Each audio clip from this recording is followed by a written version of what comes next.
What's up, family? Gerald the Bossman here. You're tuned into the Bossman Show on AM 1010, AM 1430, 1055 The King.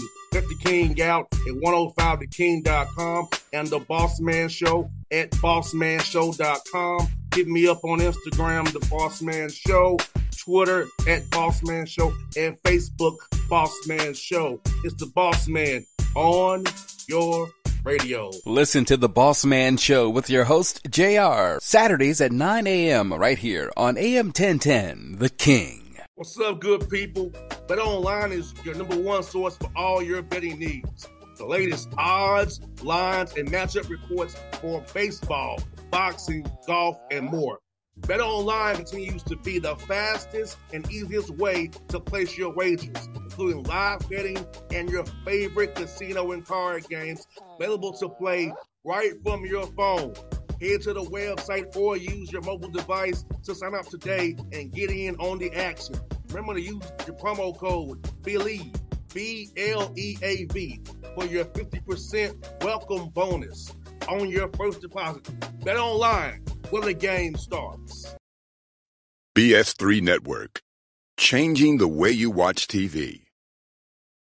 Yes, BS3 Network, changing the way you watch TV, covering content and hot topics from A to Z, sports, music, society and culture, movie reviews, you name it, we have it.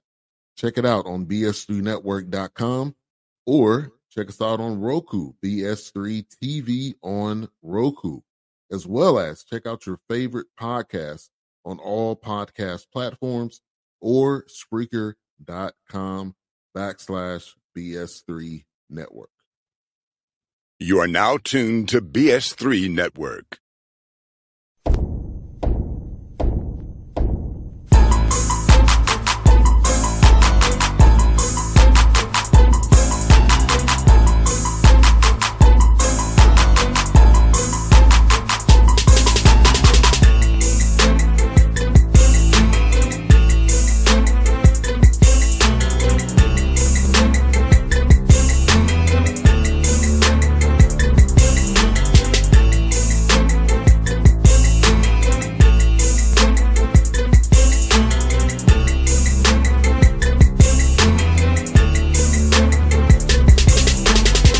He's back on the show. A good friend of the show, Coach Mike Magpayo. We're on the Bossman Show. Down the Fordham Rams. He goes back to New York City, where he was once at Columbia. Now he's back in the city. Coach Mike, how you doing, brother? Good to talk to you again, man. I'm good, man. I'm good. We're here on the hustle. We've got a full staff now. It looks like we've built nearly our whole roster. So we're looking to see what we can do here in the Boogie Down Bronx, brother. I hear that, man. Coach Mike, I ask you, man, you had success at Riverside, 89 wins, 3 losses. So what about the opportunity to really sit out to you and your family to want to make the jump to Fordham here and see what you can do with this program in a city you've been in before? Well, first of all, I do love New York City. I met my wife here when I was coaching at Columbia in 2013, so that was a big part of the attraction to it. But also just it's a bigger stage. It's the Atlantic 10. See if we can scale up and do what we did at UC Riverside here in the Atlantic 10. A very similar job in that both programs, like before we got to UC Riverside and now that before we've gotten here to Fordham, hadn't had much success. 3 winning seasons in 30 years here at Fordham. They had 1 winning season in 2 decades at UC Riverside. So see what we can do here in the Atlantic 10 on a bigger stage. We're going to be walking into Dayton, St. Louis, these big arenas like Loyola Chicago, the big stages like VCU. So I was really ambitious and eager to see what we got and see how our system and program fares against those kinds of teams.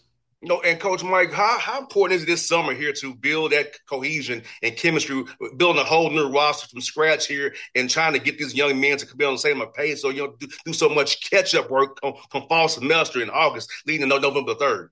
It's huge, man. I mean, the last 2 months we were building the roster, right? And so we will have 12 new players. So if you're asking me how important this summer is, it's going to be hugely important, So the good news is most all the staff I've worked with before in some capacity in some way. We brought a couple guys from UCR. I got a guy named Derek Phelps who I worked with at Columbia and University of San Francisco, and then 3 players from UC Riverside are coming along that'll help with the continuity. But this 6.5, 7 weeks that we'll be together in the summer is humongous. Like we have to build that continuity, like you're talking about, implement our offensive and defensive concepts, and also just I'm kind of looking at it as a discovery. See what we really have. I mean, I like what we've recruited. I like how we've built and constructed this roster, but we really got to see what we really got together and kind of see how all the pieces of the puzzle fit. I'm curious about this, Coach Mike. You have a lot of international players on your roster. So talk Yeah. about how tough it is to recruit international kids from getting them in school with visas, stuff like that. How hard is it? Because I don't think fans understand how hard it is getting international kids in school more than a domestic kid in the summertime. Yeah, it's luckily for me, in all of my places that I've been, where there's University of San Francisco, Columbia, and at UC Riverside, we've always had international flavor to our program, and at UCR, it was a lot of Australians, and we brought two Australians and a German. Those are the three players I'm bringing with us to Fordham. But the good news is Fordham. A lot the athletic department is built on international players. A lot of the coaches, the water polo, the soccers, they have a lot of international players on the team. So, but yes, it is like, and that's one of the main things I have on my board here as our to-do list as a staff is just getting their I-20s all set up. As stuff is going on politically with the immigration stuff, some of that's kind of getting on our radar and hoping that it doesn't affect us. We kind of went through this challenge during COVID because they were very strict with certain countries. So you got to be agile. You got to be able to move and make sure that you get these guys here. It is a big deal, especially if you're building. I think we'll have six international players, three Australians, one German, one French, one Japanese. So we're going to be on it and making sure that we have a team. We got to field a team come November 3rd. But hopefully we get them all here this summer.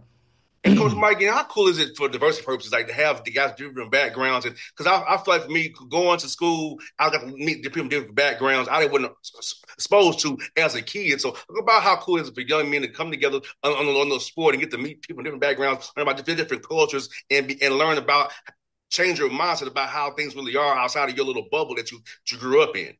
Oh, for sure. I mean, if you were to come visit us, JR, here in the Bronx, it's a melting pot just here. I mean, we have this university that's enclosed, and then you're surrounded by Italians, Irish, Puerto Ricans, Dominicans. We're just here in the Bronx, and it's a melting pot. And where I grew up in Los Angeles, it was the same. And I'm, obviously a very rare, a unique breed in that I'm a Asian coach, and in this college basketball world, there's not a ton of us.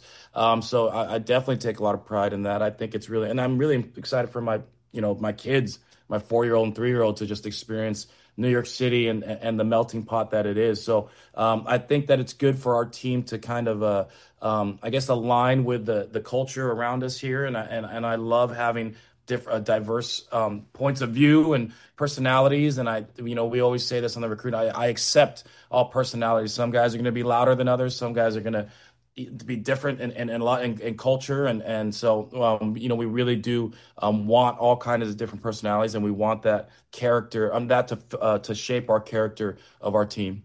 And Coach Mike, off the court, the education you're going to get it for them for these young men, and being in New York, the Bronx. So networking opportunities for you for these young men. They can get internships. They can connect with people who once basketball ends for them. They can connect with them, have a job, and have a relationship built because of going to Fordham, getting an education, being in that environment already up there.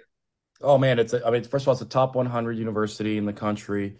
So you're getting a high academic. I mean, this campus is like an Ivy League campus. It's beautiful, it's gorgeous. But just New York City in general, I think New York City attracts the best and the brightest. I think it's the greatest city in the world. And it's like even yourself as you've maneuvered and done a great job in your business world and what you've done. You know how important these relationships are. I mean, we've had internships being offered already. I'm like first summer, I'm trying to stop them from doing too many internships just because we do need to focus in on and have a great 6 weeks together.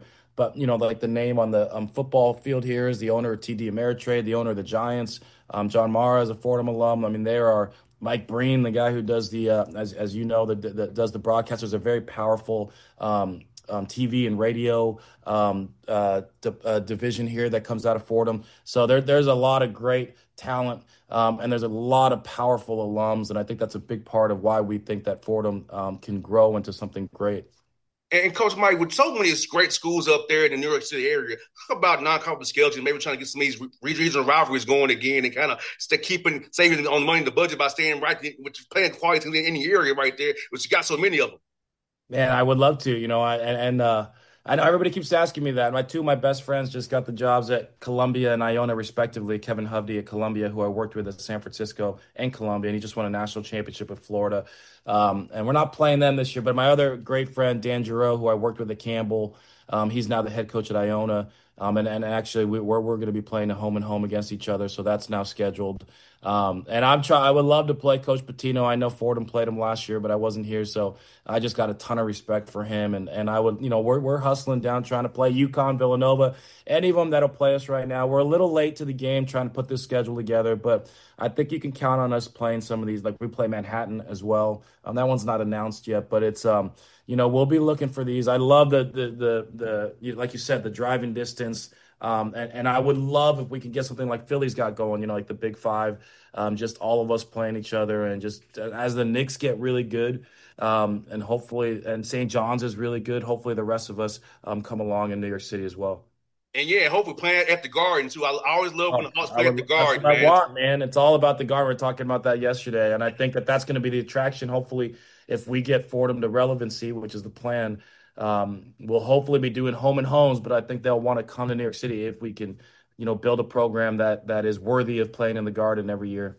100%. And Coach, let me ask this man about recruiting now, since it's how with the portal and the NIL, how has it changed for you to kind of do speed dating these guys? You got to talk to the coaches, but really you have to look at these film on synergy, or look at highlight film and kind of make a determination.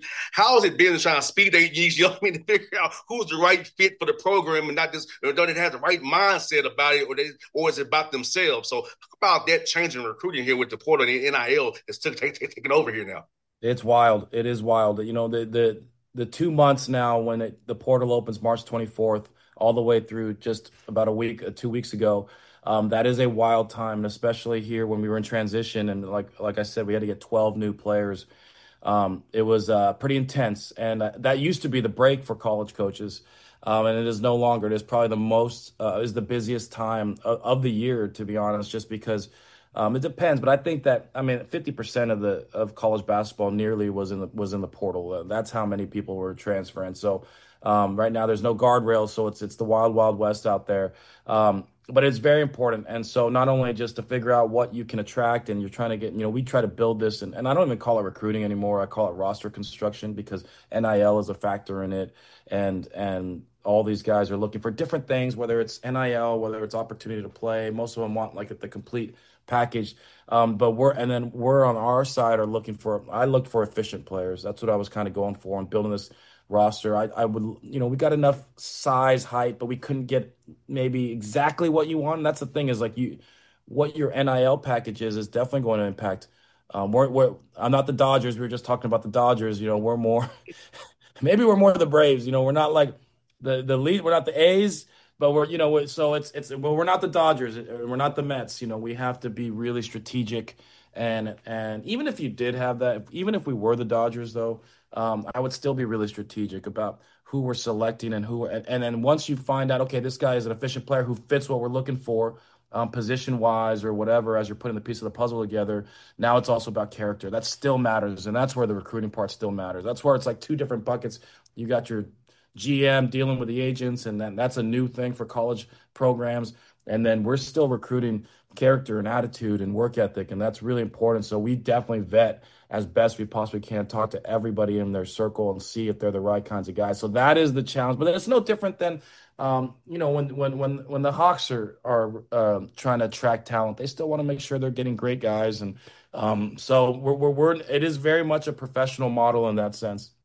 No doubt. And Coach Mike, like you said, man, like we're going through pre-draft workouts right now with the Hawks, and seeing these young men coming for workouts, the interviews they're going through, the vetting they're doing, because you're committing a spot to a guy that's going to be a key cog to winning. And we got to know what your why is. And do you love winning? Do you enjoy winning? Do you enjoy getting better? Do you enjoy being challenged? Because all these things matter to be successful on the court, but also off the court. That character piece is so important, because, like you said, Coach Mike, a guy can have a great talent in the world, but if his character is trash, Yeah. It could be a cancer to your team and bring you down and cause strife for no reason. Yeah, it's such a different, and these 18 to 23-year-olds will say are kind of learning on the fly here that this is, I say this to them. I say, I want you to think of this as like as if you're signing your first professional contract with the New York Knicks, or you're signing a two-way contract with the Knicks G League team, or whatever, or the Atlanta Hawks. It really is the same thing, and they need to start. The student athletes are starting to wrap their heads around like these universities are just like the Hawks. We're investing Yes. this much, whatever X in you, and we expect that you're going to handle yourself like a professional in every aspect on and off the court. Because like when you're with the Hawks or the guys that make it in the NBA, they value professionalism. And when they say professional, like you say, you want to be a pro, it's not just like you get to be a pro and be in the NBA. It's like how you take care of your body, you show up on time, how you deal with the community and take care of the Atlanta in general, for instance, or something. And for us, it'll be like the Bronx and doing things on campus. So it's trying to get these guys to understand, like, okay, it's not just the same old status quo. You are a professional, and we expect you to act like that.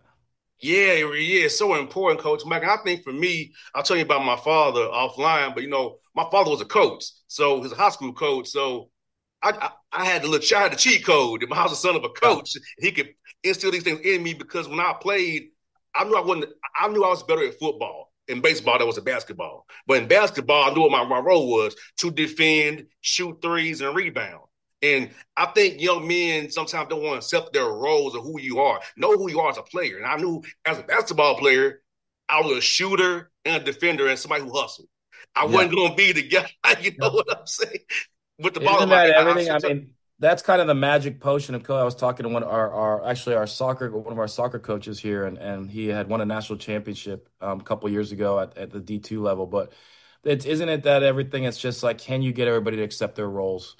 It's and do it at a high level, and really that's what coaching ends up coming down to. Especially it's no different. It's whether they were getting NIL or whether they weren't.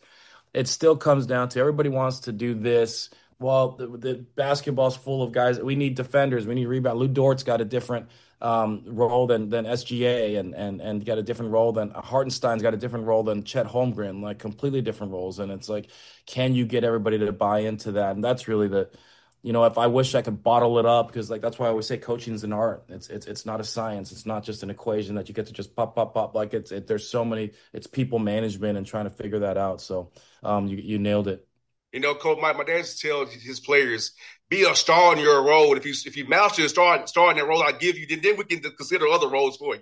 Master the role I give you Yeah. initially, then we can discuss graduating you to another role. So you tell us players all the time. Hey, you really did have a cheat code having your dad as a coach. I mean, any coach's son I always try to recruit those guys because they're made of the right stuff and they really understand it. 100%. Coach Mike, you know what's funny? We're talking about the Dodgers and our Braves, man. Y'all beat us five times this year already. We got you the last Have game we? in Atlanta. Yeah, I'm so spoiled. it was I don't back in even. May. I'm so spoiled because we have a World Series now. I don't even pay attention. Well, I did pay attention this last series of the Mets and the Yankees, I guess. Yeah, you guys got to get above 500, so I start to fear you guys a little bit. Coach Mike, now I have a World Series ring from when I was a kid. Oh yeah, I was the Braves bat boy. no way. Yes, in '95. Yes, I was the And Braves you got bat a boy. ring? Yes. Oh my God. And that's the how many World Series they have? Two in the last 30 years? In 21 and 95. And I have a ring from when I was a kid Wow. in 95. I remember that when those were like the Glavin Maddox days, right? Yes, it's Fulton County Yes. Stadium in Fulton County. Smoltz. One of the last years before Turner Field. Okay. Oh my God. I mean, those were like the best pitchers, pitching staff. I remember those pitching staffs. That was Glavin, Smoltz, um, Maddox, Maddox. Who was the fourth? It was Avery. Avery. Yeah. Yep. And then Yeah, I in the remember. bullpen, Kevin Millwood. Got it. Got it. Got it. Then Got it. Vince became our fifth starter. That's right. That's right. And That's then right. in '96, we went to play the Yankees. I thought I was getting another one, and For sure. they didn't go our way. But as a kid, I felt that as a kid being a bad boy, man. I So can't believe you have a ring. That's so cool. yes, man. So and Coach Mike, my dad had me as a Hawks ball boy as a kid, and he had me as a Braves bat boy. So I was around all that stuff, man. It was great. And this is why you do what you do. I mean, it probably it left an Yes. impact, obviously. Yes, I've been around sports since I couldn't do anything. I was around sports. Yeah, So of course. a 1 year Awesome. old around sports. Yeah. So, and it had relationships with Hubie Brown, Mike Fratello, all the former Hawks coaches, Oh, Lenny Wilkins, all these guys. I love Lenny Wilkens too. I used to love Mike Fratello, and I didn't know why. I just did. I mean, I love Mike Fratello. I didn't remember Hubie Brown as much, except after, and then I loved Lenny Wilkens, that those teams, because Lenny Wilkens, he was at the Dominique Wilkins era as Mm-hmm. well, a bit, and Spud Webb had a little was in there a little bit, but I felt like Lenny Wilkens had some, and Fratello both had some good teams. Now, the Hawks ball boy side, Coach Mike, I was on the visitor side. So I Oh, can, okay, gotcha. yes, That's cool. off So by you get to see design, all these so other I can guys. meet all the players. I mean, you're meeting everybody back then. That means you're meeting like Magic, Michael, Yes. Larry Bird, The Drexler, Elijah Wan, Drexel, Shaq, all Lonzo. Oh, Penny that's so Hardaway cool, was man. a young dude. So, and they would all tip us well, give us stuff. I have so much memorabilia from being a Hawks ball boy, from being on the visitor So side cool, at man. the old Omni. So that's your number one then, the Hawks. Yeah. That's of all the Atlanta teams, is that your number one? I was at the Hawks, then the Braves, and the Okay. Falcons, then from Okay, there. wow. Okay, wow. Yes. Awesome. Yeah, so I'll Awesome. tell you what, man, that's my experience has been great, man. And I'll tell you a quick story. People don't know this, but the Atlanta Hawks used to practice at Morehouse College before they had a facility. Okay. They practiced at Morehouse College, Wow. down the street from That's where I a grew up at. Things have changed, huh? Yes. NBA is a little wealthier now. Yes, you got there right, Coach Mike. I said basketball's been great to me. Sports been great to me. Same as been great to you, man. And let's talk about that, Coach Mike, about just how this game that we both love has been so. It gives you so many opportunities to meet people and just grow as a person and just really impact people. Man, I'm super blessed and very similar to you. My dad he worked at CBS Sports for 40 years, and he actually won an Emmy Award in 1983 when Jimmy Valvano beat the Elijah Wan and Drexler, the Phi Slama Jama, and they upset him in that NCAA tournament in Albuquerque. And my dad won an Emmy for like best video production with CBS, and those are like some of my first memories. And it's kind of why I fell in love and with basketball and college basketball in general.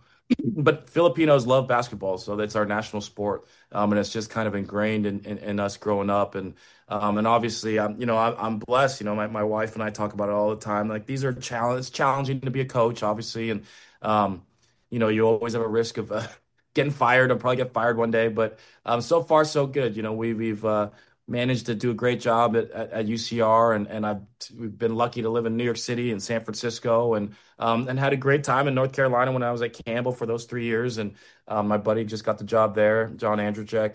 And then now back to New York City after being home for 7 years in Southern California. So it's a blessing. I mean, I'm excited, like I said, for my family to experience it, and my two young sons to get this experience of just traveling in a different culture and trying to build this next basketball program.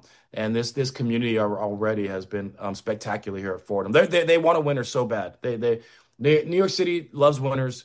Like I went to the Knicks game, their closeout game against who they beat before Boston. Yes. And it was just, and I was a Lakers season ticket holder back in 2008 to 2012.